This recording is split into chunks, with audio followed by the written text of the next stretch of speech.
Stadium's Brett McMurphy came out with notes from the Big 12's impending schedule release, Mr. Scoops. The Big 12 games begin September 26th with the title game in Arlington on December 12th. The start of the season can be delayed to October 10th and end December 12th, with a title game on December 19th. But they prefer to start the season on September 26th with games that include Kansas at Baylor, Texas at Texas Tech, West Virginia at Oklahoma State, Kansas State at Oklahoma, Iowa State at Texas Christian, and then OU Texas would still be played on October 10th in Dallas. This would be in what I would believe is a mostly empty Cotton Bowl, as there's not going to be any Texas State Fair going on around it at all. So that's interesting in that we would see them lay out for everybody what their plan is and how they hope to achieve this. As yesterday, the University of Oklahoma began moving in its kiddos. So you had parents that were forced to not just drop their kids off, but drop their kids off and leave. I can't imagine how much that sucks, because being able to help your kid move in and meet their roommates is part of the experience. It's part of the rite of passage to really sending your kid off to college. Let alone if you're one of those parents that is fortunate enough to pay for your kid to go to college. It's one of those things that you pay for, just like you pay to see grades. So that sucks. But even so, we're going to have to watch how this works. We're going to have to watch how this works, because I believe between now and September 26th, we're going to get even more answers as to how feasible it is for college football teams to smash into each other like they might normally, when you don't necessarily know what everybody's testing protocols are going to be. So perhaps that's what the Big 12 is really talking about. Not just what they're going to be, but how strict they're going to have to be. And in that way, there might even have to be stricter, they will have to be stricter than the NBA's, because the NBA has been able to bubble. It's been able to make a clean environment that has rigorous testing upon entry, that has quarantine just for leaving, that has such rigorous rules that if you miss a COVID test, you don't play. Will those same protocols go into place for Big 12 teams? I would submit to you that they have to. Otherwise, what are you actually doing? How are you going to get around this? What are you going to tell parents? Because while there are many parents that want to see their kids play football, there are many parents who are also very unclear about what is going on with their kids in the best of times. So telling them what is going on now is going to be an even bigger challenge, because communication between parents and coaches is at an all-time high, and should be. But how many of those coaches are going to be able to take care of all 100 plus of their kids? How many of those kids are you going to have to send home?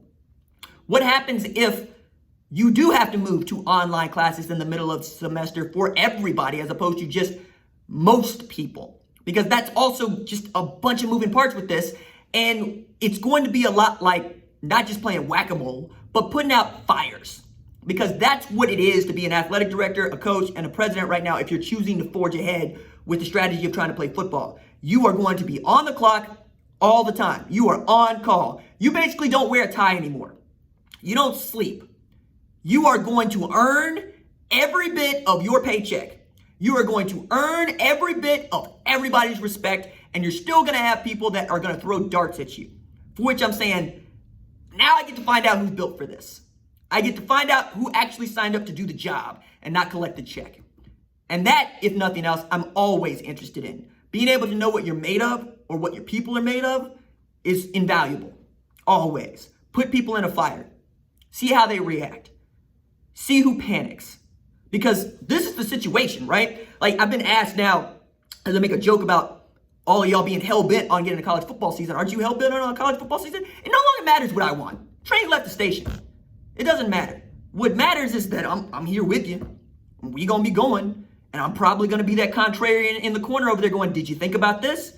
Okay, because I thought about this, and I had an observation about how you could do this, and you didn't want it because you want to get football. Cool. Now thread that needle, because that's what you're gonna have to do, man. It's not even threading a needle. It is threading a needle blind because you don't know what's coming next. You don't know how the flu season is going to impact this. You don't know how kids on campus is going to impact this. You don't know if Kansas State's going to be able to perform the same amount of testing as Oklahoma, because if you're paying attention, Oklahoma and Texas are really the only two schools with enough money to try to pull an undertaking of this kind off. And even they are going to be so tight-waisted that it's not even funny. Like, we're seeing these coaches say we're going to play football, and I'm going, all right, show me how. And the thing about the coaches that doesn't get said is that they are secretive by nature. You know, like, as much as I love Lincoln Riley, the dude ain't into a whole lot of telling you what's going on behind closed doors. He's just not, right? He tries to perform press conferences. You'll ask questions that you know everybody wants to know the answer to, and he says, I see why you got to ask the question, but this is as far as I'm going to take it. All right? But when you're playing with something that nobody's ever seen, and transparency is as important as any other function, you can't afford to be shy and secretive. The tack that I would have to take as a college football coach this year is I just am trying to get my kids onto the field and keep my kids safe.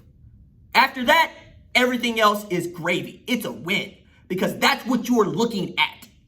You're looking at not whether or not you won 10 games in a row. You're looking at, did we get through 10 games? Because that is not assured. And I can't stress that enough.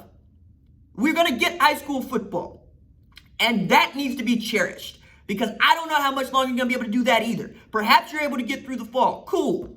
But if the worst thing that you have to say is that RJ was wrong, my goodness, I'm here for it. I so want to be wrong, because I've been right the whole time and it's only gotten worse. So do it. And then prove me wrong, and then dunk on me. That's fine, because that's where we're at right now. I am no longer interested in whether or not somebody wins the national championship as much as I am, did everybody get home safe? Is everybody okay? Because that has always been my goal, right? My goal has always been to be collective and inclusive. Try to make sure that everybody gets what they need. And sometimes the only way you can make sure that everybody gets what they need is by telling everybody to stay at home. But we've shown we are not the people to stay at home. We are not the people to stay in the house. We are not the people to not go to work. We're also not built as an economy or a society to function in that manner, and I get that. Those are valid, right? I don't want to act like they are invalid. But there are ways to do this collectively. We're just not interested in finding out what those ways are, or genuinely walking down the road that would have those ways out in front.